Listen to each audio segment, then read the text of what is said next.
तो बिजली के नंगे तार को छूने से डरना, बिच्छू के डंक को छीवे से डराइयो, सांप के मुंह से डराइयो, और सांप जैसे मुंह बारे आदमी से भी डराइयो, से दूर ही रहियो।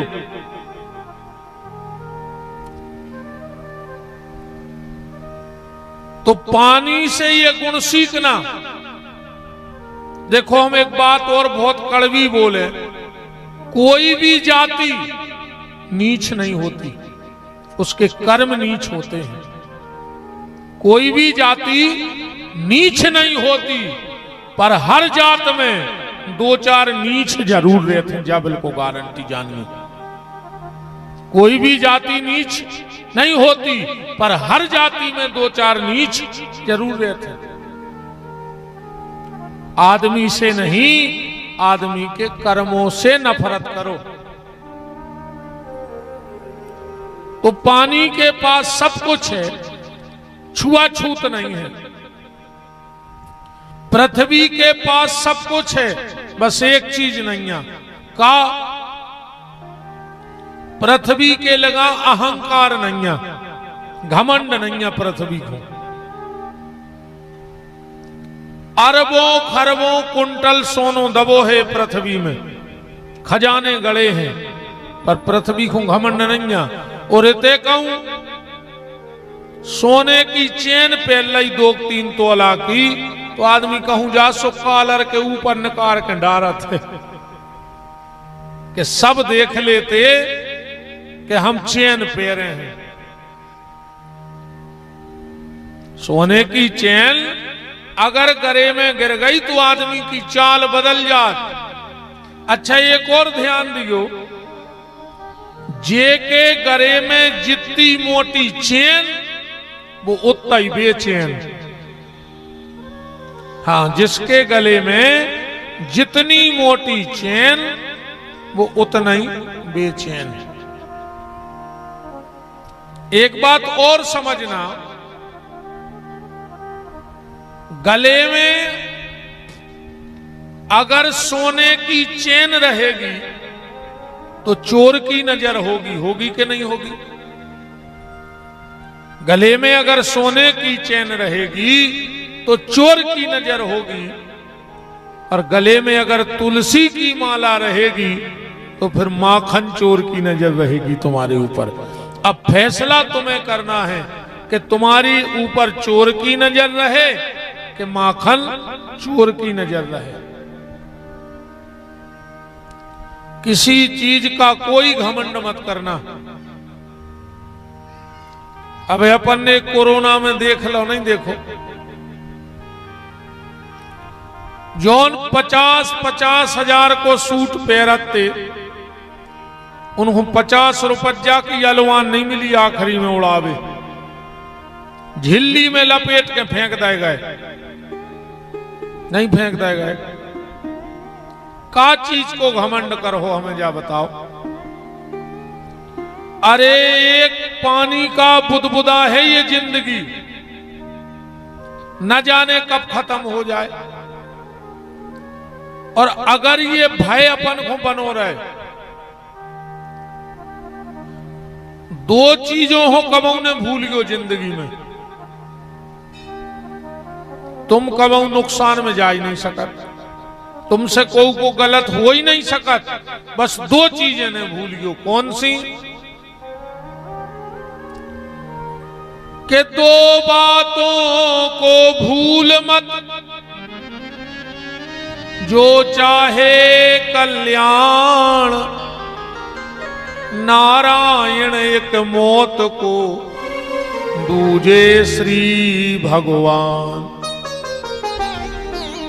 दो चीजें भूल गई न कहो, एक मौत और एक परमात्मा। अगर तुम्हें यह पता बना रहे कि हमें एक ना एक दिन यहां से जाना है, अच्छा वो कबू भी जा सका, कबू भी जा सका, तो को दिन फिक्स नहीं है, न समय फिक्स आए कि कबे जाने, हो सकत कब अब भाई चले जाने। कभी भी तुम इस दुनिया से विदा हो सकते हो। इसलिए दो चीजें याद रखो, एक तो हमें मरना है और दूसरा परमात्मा है। तो कोनो चीज को घमंड न करियो भैया, जिंदगी में कोई मतलब नहीं घमंड करे से।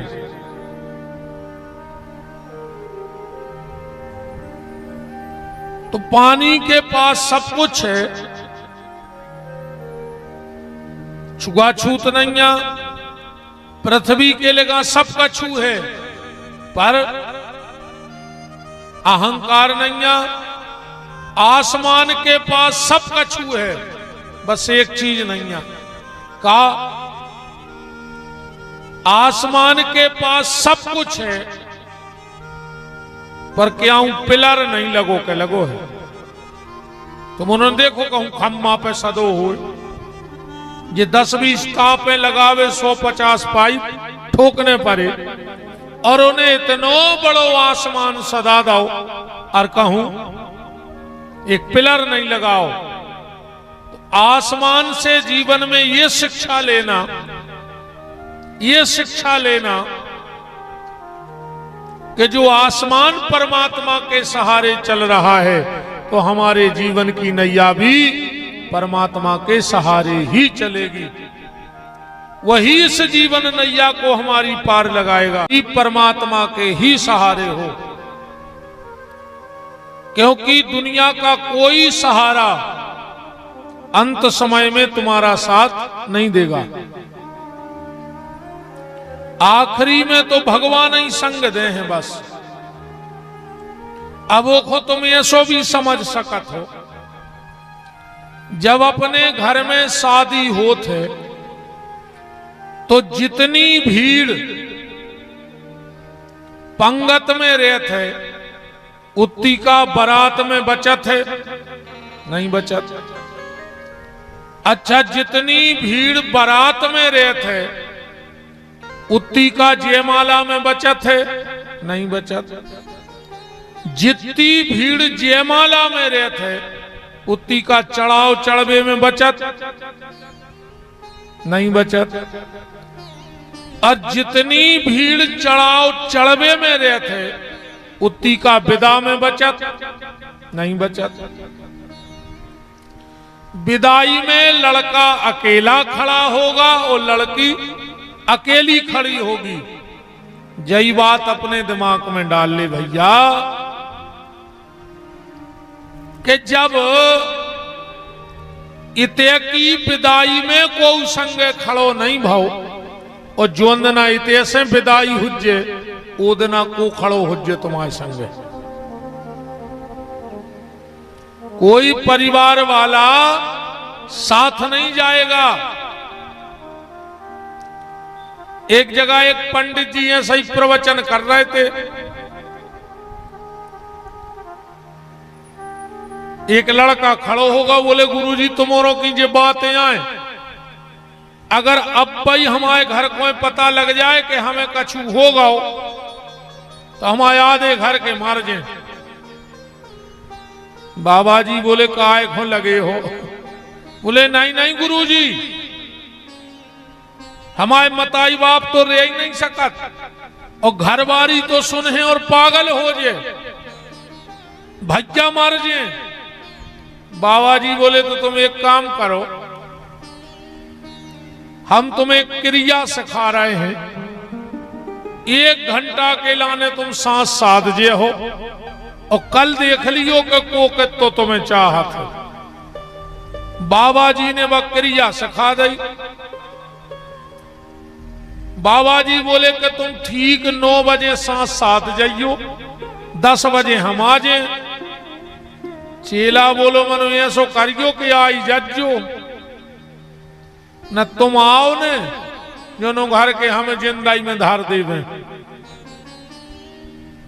बाबा जी बोले नहीं नहीं ठीक 9:45 बजे हम पहुंच जाए घरे। जो सवेरे 9 बजे उठो, अगिरो और सांस साध गाओ, और ये भैया रो बाप धाई मच गई, सब रो रहे हैं।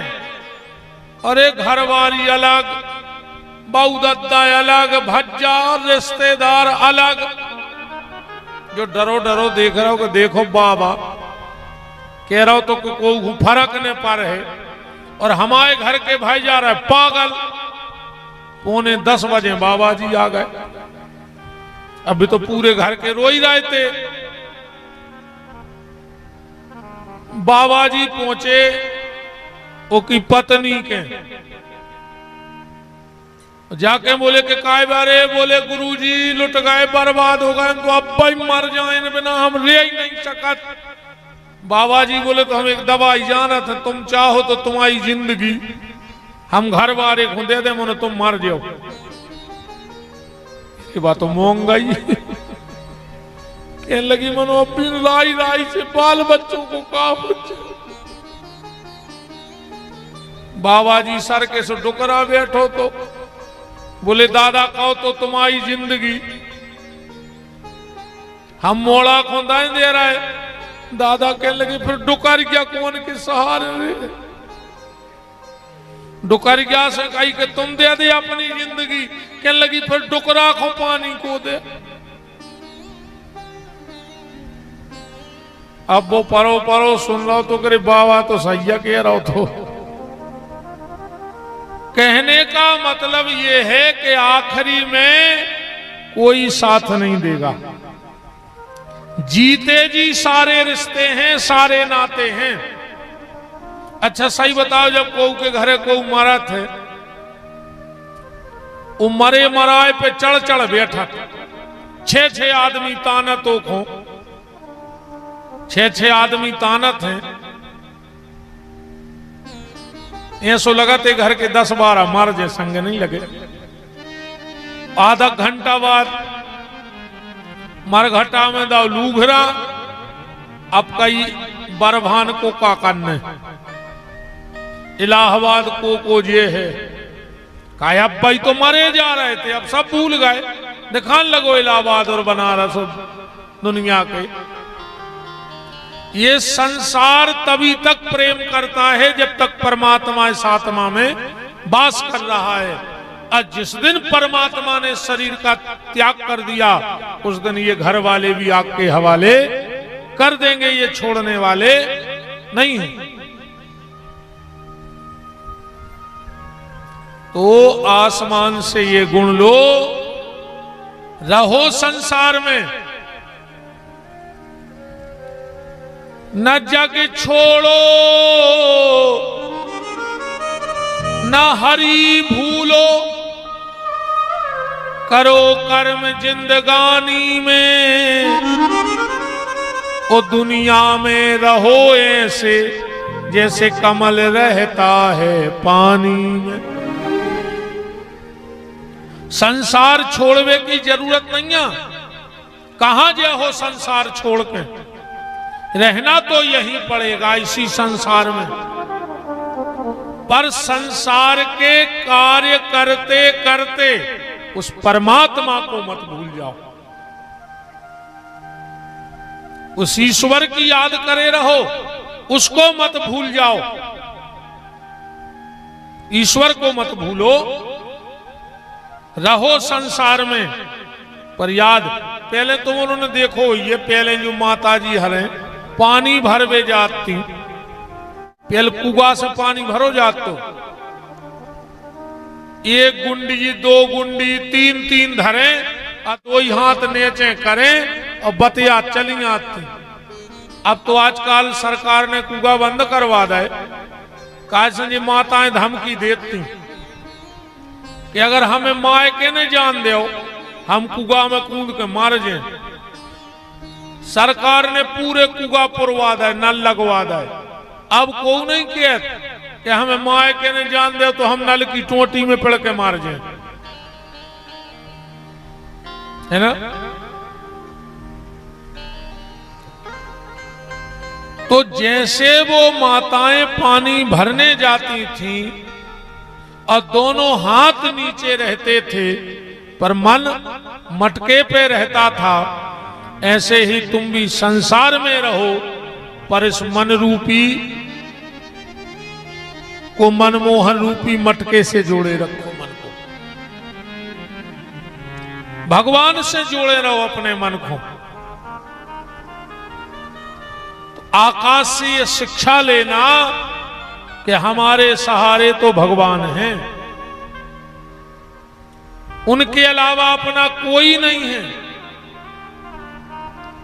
तो पानी के पास सब कुछ है, छुआछूत नहीं है। पृथ्वी के पास सब कछु है पर घमंड नहीं है। आसमान के लगा सब कछु है पर खम्मा नहीं है। और आज के आदमी के लगा सब कछु है, बस एक चीज नहीं है। बताओ क्या नहीं है आज के आदमी के लगा? सब कछु है आज के आदमी के लगा, अकेली शांति नहीं है के है। सब कछु है पर शांति नहीं है।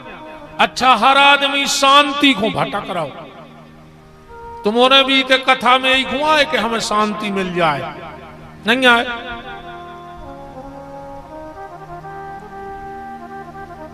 छह कारण से आदमी कथा सुनत है, करवाउत है। सिर्फ 6 कारण है। 6 कारण से आदमी कथा में आउत है। पहलो, पाप और पुण्य। हमारे पाप मिट जाए और पुण्य बढ़ जाए। तीसरे चौथे हैं नरक और स्वर्ग। हमें नरक नहीं जाने पड़े, हमें स्वर्ग मिल जाए। यही से सुन रहे ना कथा के अपन नरक को नहीं जाए। और फिर है हानि और लाभ। नुकसान होए ने और अच्छो भगवान पैसा देवे, माने कृपा बनी रेवे भगवान की। इन 6 कारण से अपन कथा सुनत करत हैं। तो इतने जितने आए हो वे सब शांति के लाने आए हो कि तुम्हें शांति मिल जाए, है ना? अच्छा, आए शांति को हो पर शांति चाहे ने को नहीं है। ईमानदारी से बता, अच्छा कौन को चाहे शांति? ऐसा भाई को मंच पे आवे और कहे गुरुजी हमें शांति मिल जाए, और कहूं कह दे में कि जाओ तुम घरे जाकर शांत हो जज्जो। अब बैलड़ पर के तुम हमारे मारवे की सोच रहा है। शांति चाहने सब खो पर ले को नहीं रहो, है ना? चाहिए सबको पर ले कोई नहीं रहा है। तो शांति कहां मिलेगी? बोले शांति भगवान शिव की कृपा से मिलेगी। शांति अगर कहीं मिलेगी तो भगवान भोलेनाथ की कृपा से ही मिलेगी, और कहीं शांति मिलने वाली नहीं है। क्योंकि शिव शांति का तो ही स्वरूप है। शिव ही शांति है, शिव ही संसार है और शिव ही सृष्टि है। सब कुछ शिव तत्व है। और शिव में से एक मात्रा हटा दो ई की तो क्या बचे? 100। शिव लिखो, उनमें से ई की मात्रा हटा दो तो क्या बचेगा? सब। मतलब अगर इंसान के भीतर से ईमानदारी न कर जाए तो वो को होगा सब। इंसान के अंदर से इंसानियत चली जाए तो वो को होगा सब। इंसान के अंदर से इंतजार चलो जाए तो वो को होगा सब। इंतजार अच्छे समय का, हाँ, इंतजार परमात्मा से मिलने का, क्योंकि यहां बलवान सिर्फ समय है। समय को अंतर जो होते, जो तुम्हें गालियां दे रहे हो खराब समय में, जो तुम्हें खराब समय में गाली दे रहे हो, अगर कहूं तुम्हारा समय पलट जाए तो वे ताली देने लगत, तुम्हारे लाने ताली बजाने लगत है। गाली वाले भी ताली बजाते हैं। ये समय की मांग है, समय भर अच्छा हो।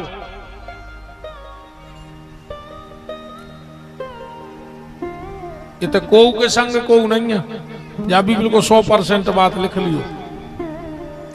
यहां किसी के साथ कोई नहीं है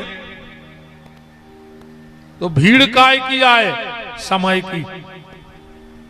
आदमी के तो उनके संग 50 आदमी परमानेंट, उनके संग 25, उनके संग 500, ये तो कोऊ के संग कोऊ नहीं है। फिर जब भीड़ काय की है, बोले जब भीड़ है समय की। अब उनको समय अच्छो है, सो 50 की भीड़ आगे पीछे चल रही, और जो दिन समय खराब आउट है सो सगे भी कट के गली में कर जा, सगे भी गली काट के निकल जाते हैं प्यारे। इसलिए भगवान से प्रार्थना करो कि तुम्हारा समय अच्छा बना रहे। तो समय की कीमत जानना चाहते हो? एक साल कितना कीमती होता है, अगर ये जानना चाहते हो तो किसी विद्यार्थी से पूछना जिन्हें साल भर पढ़ाई करी, पेपर दिया और फेल हो गया, उससे पूछो कि एक साल उसके लिए कितनी कीमती निकल गई। एक साल की कीमत कोई पढ़ने वाला विद्यार्थी बता सकता है। एक महीने की कीमत क्या होती है, उस परिवार से पूछना। 12 साल तक घर में कोई किलकारी नहीं आई, भगवान की कृपा हुई, पूरा घर प्रसन्न हो गया। और 1 महीने का गर्भ जब खंडित हुआ तो उस परिवार से पूछना कि वो 1 महीने का गर्भ खंडित होने पर वो 1 महीने की कीमत क्या होती है। 1 दिन की कीमत जानने हुए तो मजूर से पूछियो, जो सवेरे आशा लगा के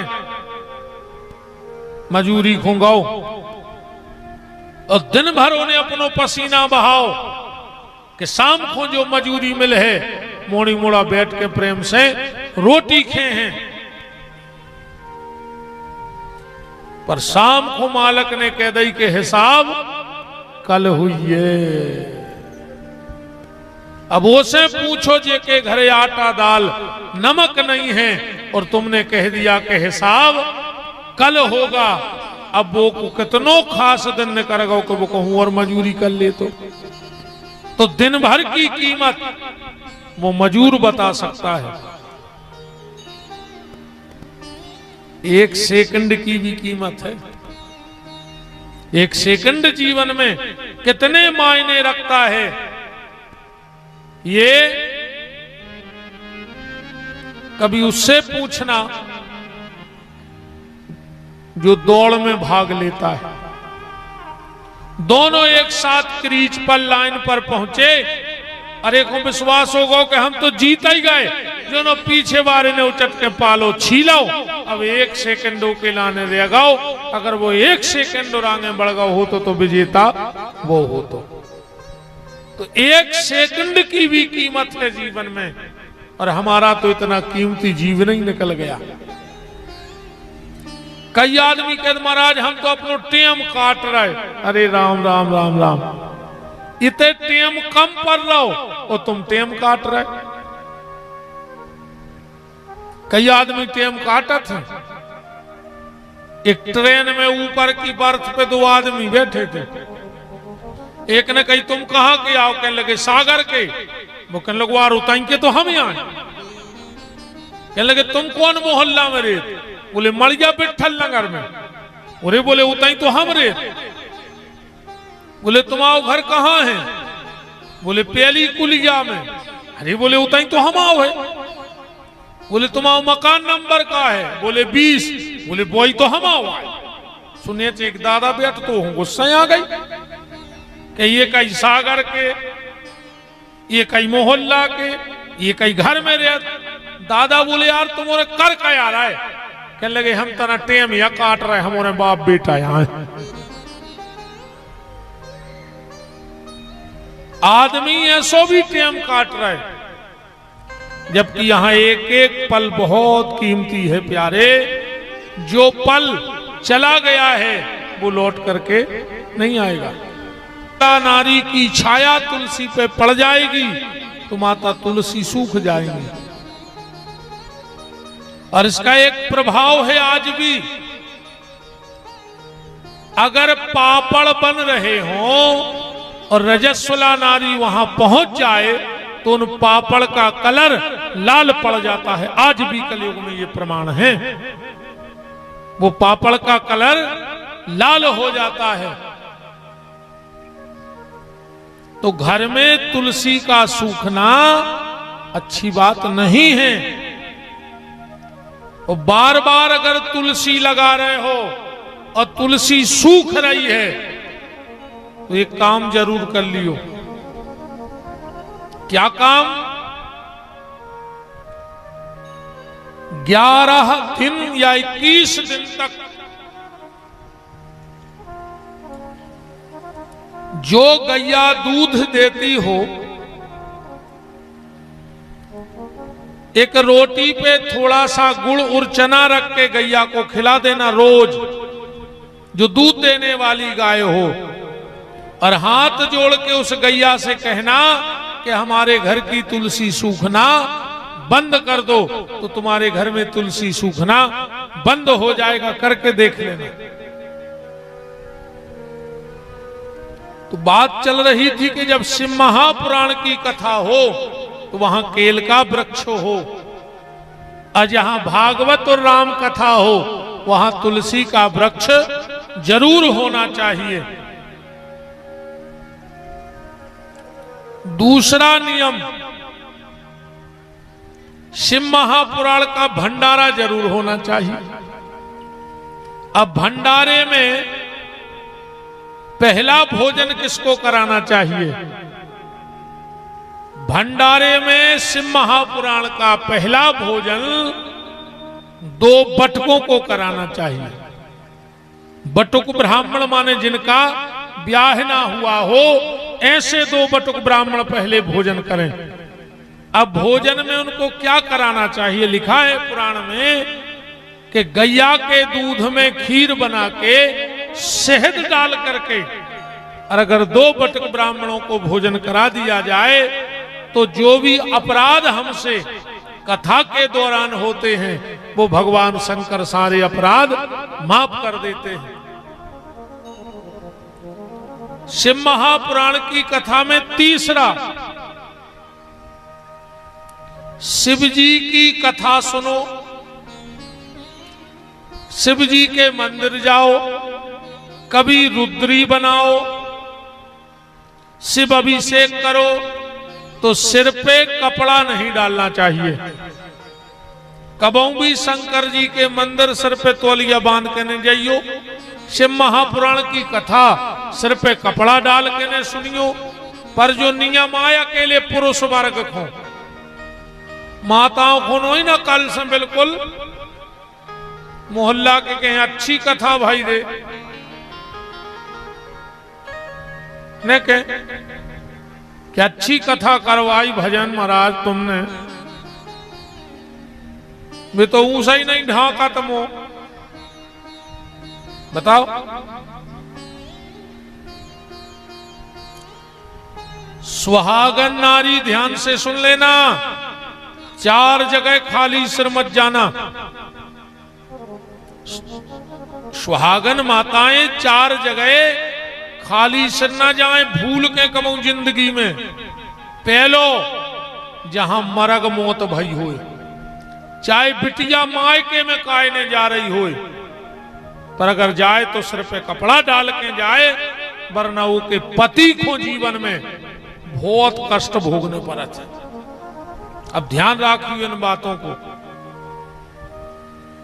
बेटी अगर मायके में भी किसी के यहां बैठने जा रही है तो सिर पे कपड़ा डाल के जाए, वरना उसके पति को जीवन में कष्ट भोगना पड़ेगा। जे के सोर सूतक हो, बाल बच्चों भाव हो,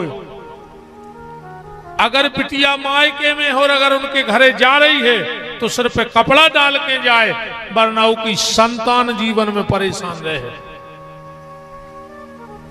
तीसरा, अपने गुरु के पास, जिस गुरु से तुमने दीक्षा ली हो, और अगर वो गुरुजी तुम्हें कहूं मिल जाए तो तुरंत सिर पे कपड़ा डाल लो। और चौथो है भगवान की कथा में मंदिर सत्संग।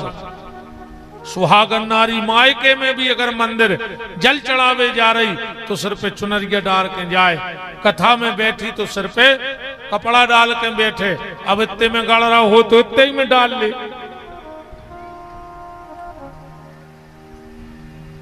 कहूं उत्ते में नहीं गड़ रही होए तो हम फांसी लगाए ले तार पे, और अब क्या करें?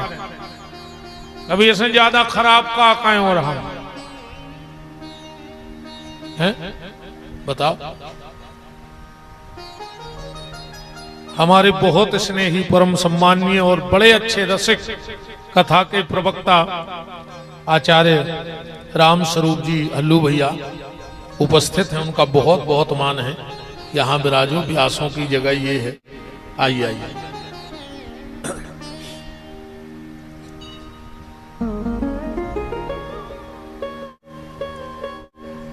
वृंदावन बिहारी लाल की, राधा माधव सरकार की। आइए महाराज। तो 4 जगह माताएं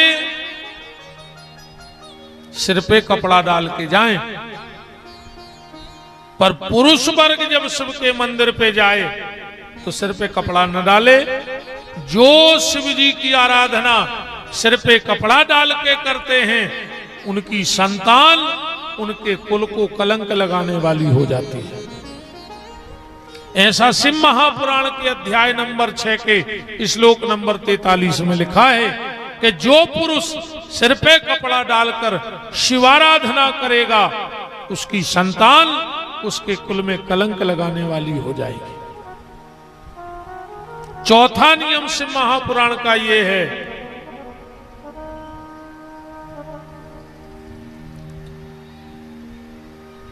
कथा कराने वाला कुछ दान करे चाहे न करे, पर एक कंबल का दान जरूर करे। शिव महापुराण की कथा कराने वाला कुछ दान करे चाहे न करे, पर एक कंबल का दान जरूर करे। अच्छा, हम ऐसे नहीं कह रहे मिश्रा जी के हमें दे दियो, हमारे घरे तो ऐसा ही जगह नहीं है। पर हां, अभी जब ठंडी पड़े, तुम्हें ऐसा लगे मोहल्ले में कि कोई गरीब परिवार है, इसकी माली हालत ठीक नहीं है और ठंड में ठुठुर रहा है, तो एक कंबल लेके उसको जरूर दान कर देना। बोलो वृंदावन बिहारी लाल की। हम तो कहते जो कथा सुने उनको भी नियम है। ठंड में कोशिश करियो माता जी, हलो, जो तुम्हारे बच्चों ने कपड़ा रिजेक्ट कर दे हो कि नहीं मम्मी, जब फैशन चली गई अब जा स्वेटर हमने पहने, अलवारी में न धरियो, बस धरी धरी डबल तो होने जे के हो जे। आजकल तो दद्दब इतनी होशियार हैं कि वे तबलियां ले लेते, आओ पुराने कपड़ों में बोंगना खरीद लेते। मनो गरीबों को नहीं दो चाहत। इस कदर की चिकटियाई भर गई है आज के आदमी की। अगर तुम्हारे बच्चों ने कपड़े रिजेक्ट कर दिए हों और तुम्हारी अलमारी में पड़े हुए, और ठंड में अगर तुम्हें कोनो गरीब मतारी को बाल बच्चों ठिठुरत दिखा जाए तो वह स्वेटर उठा के उनको पहरा दियो, तुम वो गरीब मतारी के बच्चा को तन ढांक दियो। भगवान तुम्हारे बेटा की बाल लंबी आयु करें, वो सारे संकट हर लें, क्योंकि दुआ और बद्दुआ कभी खाली नहीं जाती। कोशिश करना इस जीवन में किसी की बद्दुआ मत लेना। पहले पुरुष वर्ग जानते होंगे, जो विश्वकर्मा जी लोग होते थे, उनके धोकनी होती थी और उसमें मरी खाल लगी रहती थी, और उस मरी खाल की धोंकनी से इतना ठोस लोहा भी गल जाता है। कौन कौन से संकट तुम्हारे हर सकता है?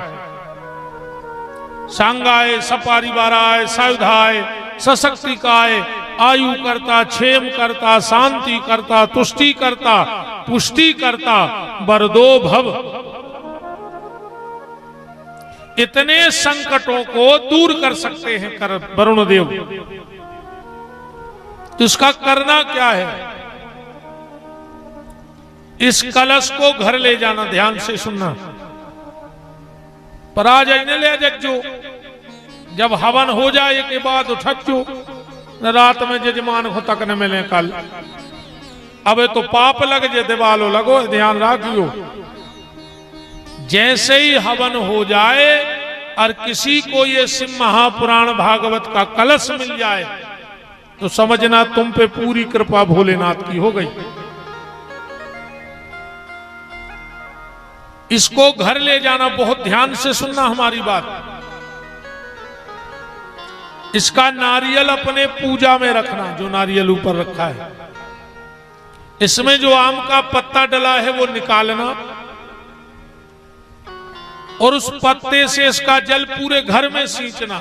एक बात और ध्यान से सुनो, हमने अक्सर करके देखा है लोग जो गलती करते हैं, कभी भी घर में धूप देओ, घर में कोनो तीरथ को जल छिड़को, तो आदमी का करत है कि जल छिड़क वो चालू करत है घर के पहले दरवाजे से, अब भीतर घुसीचत है, जबकि जो गलत है।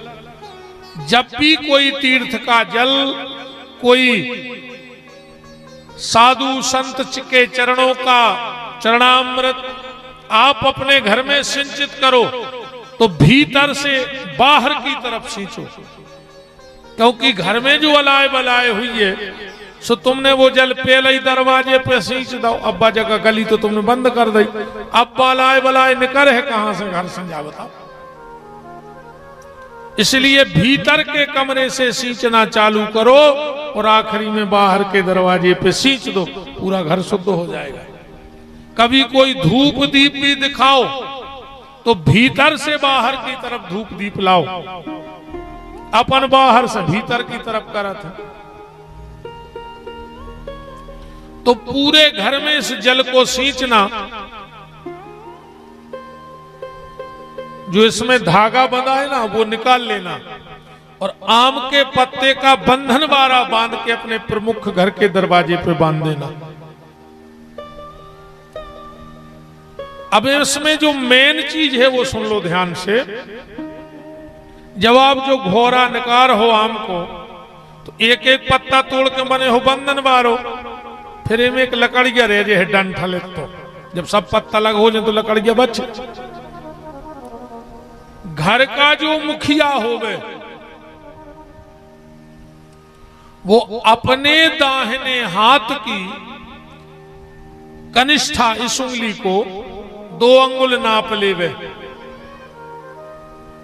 2 अंगुल नाप लेवे, और उते से तोड़ लियो डंठल को, जितो फिर बाकी बचो रेवे। उस डंठल को अपने घर की दक्षिण दिशा की जमीन में दबा दो और कह दे को हे हमारे पितर हम पे कृपा करो, तो उस पे पितरों की पूरी कृपा हो जाती है। विशेष तो इसमें पितर दोष, जिन जिन के घर में पितर दोष चल रहा हो वो कभी भी कहीं से भी किसी यज्ञ का, भागवत का, राम कथा का और शिव महापुराण का कलश मिल जाए तो अपने घर जरूर लाना। अब बचा वो मटका डबला, उसका क्या करना है? बोले उसको अच्छा सुखा लो और उसको सुखा करके जहां भोजन बनाती हो वहां रख लो। इसमें गेहूं भर के रखो, फिर देखो तुम्हारे घर का आनंद। उस सूखे हुए डबले में गेहूं भर के रखो जहां तुम्हारा भोजन बनता है।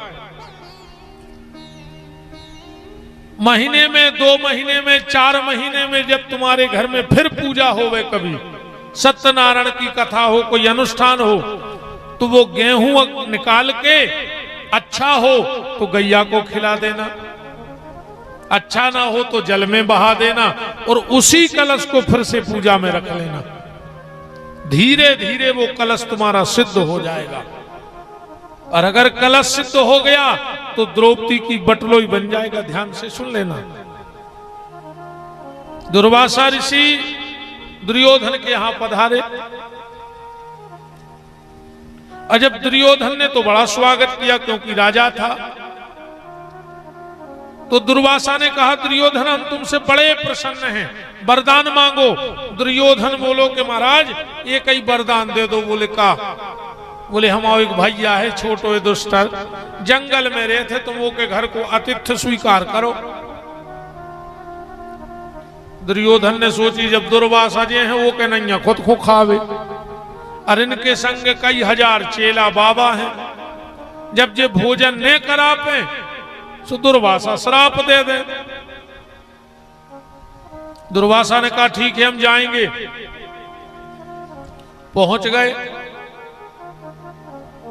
पांचों पांडव से मिले और बोले हम तुम्हारे यहां प्रसादी पाएंगे।